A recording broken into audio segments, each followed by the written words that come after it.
Good morning, everybody. My name is Julian Hoaz, and you're here listening to Morning Chat, Good News in Politics. I'm here to help you guys understand what's going on, to answer your questions, and to let you guys know the information on topics that you guys want to hear about. Today it's 17 degrees in Amsterdam, 16 degrees in Brussels and Paris, 15 degrees in London, 18 degrees in Bucharest, and 18 degrees in Madrid. And we have some good news today. Bundesliga came back this weekend, so all of us who have been starved of sport and decided to take a big interest in South Korean baseball finally had something that we actually understand to watch. And Italy is planning to reopen its borders starting on June the 3rd with no restrictions for EU travelers, with people being able to travel between the regions in Italy, and with only those coming from outside of the EU Schengen area and the UK being able to enter without going into 14-day quarantine. And Africa is continuing to defy expectations and confound analysts, with many African countries reporting comparatively few cases compared to China, Europe, and Americas, with 1.43 billion people, or 17% of the global population. They've had few cases and few deaths reported, with less than 1% of global infections and even less than 1% of global deaths due to COVID-19. This is good news. People are saying that this is due to the fact that they may not be reporting cases or they may not be testing as much. But for now, it's good news. We're going to see where it goes and we're going to see what happens as time goes on. Now, the question today that I had was from one of my YouTube subscribers. As always, if you like these videos, like and subscribe. It helps me get out to more people and to get more questions like this, which helps me clarify issues for all of you. Someone asked me, why do you think France and the UK have this agreement between the countries when it seems that their COVID-19 strategies are really different? Or would you argue they are more alike than not? This is relating to the recent agreements that people traveling from France to the UK and from the UK to France would not be put into quarantine. And this is an interesting question. People don't necessarily understand the history between these countries. So I'm here to let you guys know what's going on, what the context is, and why these countries work together. Now, while the UK and France are known as historical rivals, with both countries having fought for centuries for control of the world, resources, territory, and in particular undermining each other constantly when it came to trying to climb to power, France and UK have seen an increase in cooperation over the centuries, and despite the recent hiccup that is Brexit, this cooperation continues to be fruitful. Since the last major conflict between them being the Napoleonic Wars, friendly ties have improved since the signing of the Entente Cordiale in 1904, and has been strengthened by the cooperation that we saw during World War One and World War Two, where in many cases both countries' survival depended on being able to work with one another. One of the big cases I'm going to bring up with no shame at all is that the UK was instrumental in helping to liberate France alongside the rest of our allies. And without the UK's involvement, it's very likely that the path of the war would have taken a very different turn. Now, there has been distrust between the countries, such as Charles de Gaulle during the 60s, who saw the UK as being too close to the Americans, and the Americans trying to use the UK to influence France and undermine French interests as well as European interests and European diplomatic efforts to reduce tensions following the wars. And this led to Charles de Gaulle going no when it came to the question of the UK joining the European Common Market, and even going as far as to pull France out of its active role in NATO.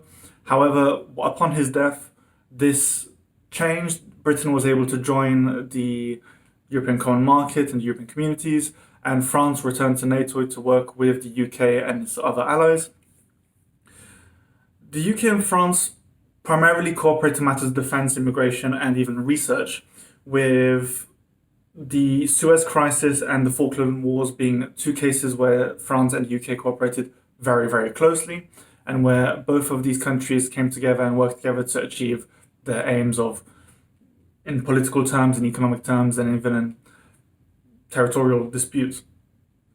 Pardon me.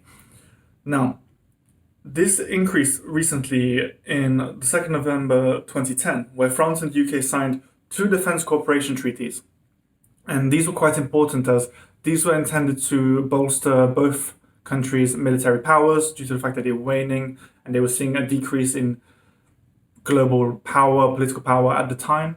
So this between Nicolas Sarkozy, the French president at the time, and David Cameron was to enable the sharing of aircraft carriers between the two countries, creating a 1,000 man strong joint reaction force, a common nuclear simulation center in France, a nuclear research center in the UK, and the sharing of air refueling tankers and joint training programs that would enable both countries to better utilize their military capacities and use them in a more effective manner.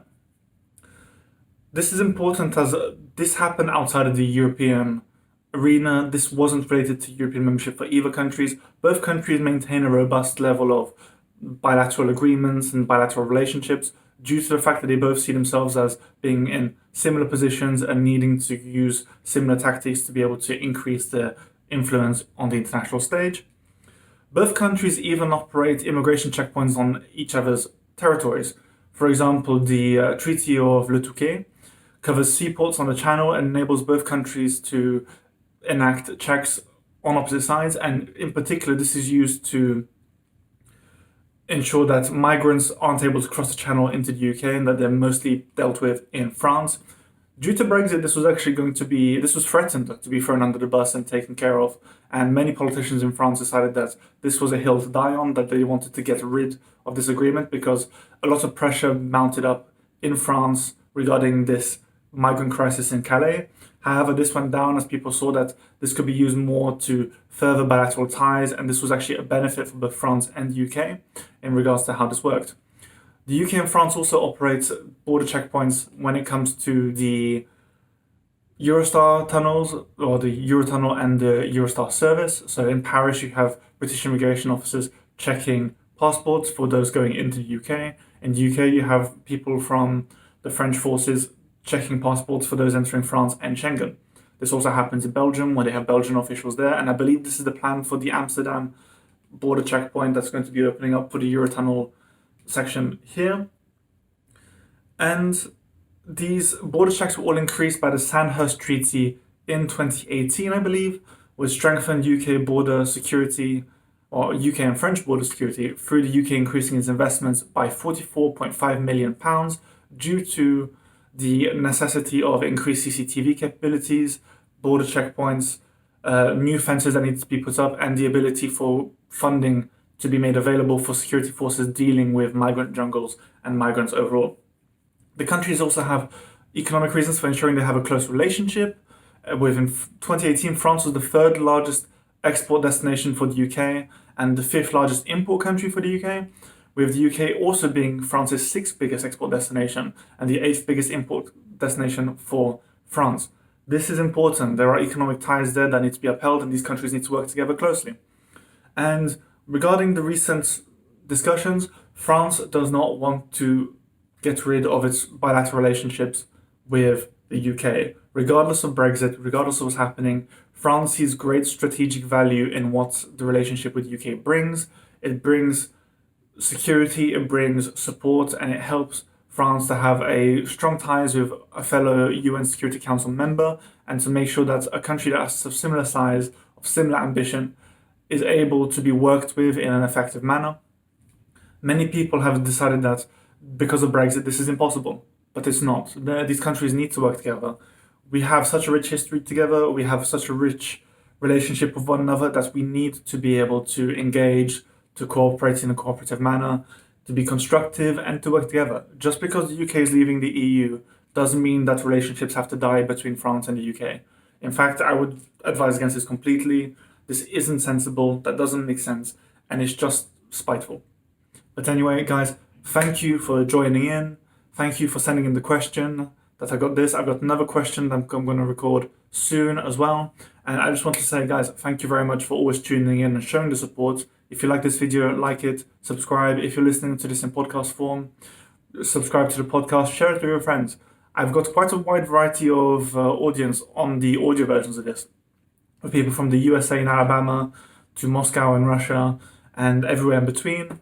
And honestly, it's great to know that so many people are enjoying this, looking at it, and also sending in questions. Guys, you can find me on Twitter, you can find me on Facebook, you can find me on Instagram if you care about my little kitten that I'm posting pictures of very frequently. Just get in touch if you want to have a question answered, if you have a topic you want covered. Let me know what you think. Put your feedback below or email it to me, julianhoes@protonmail.com.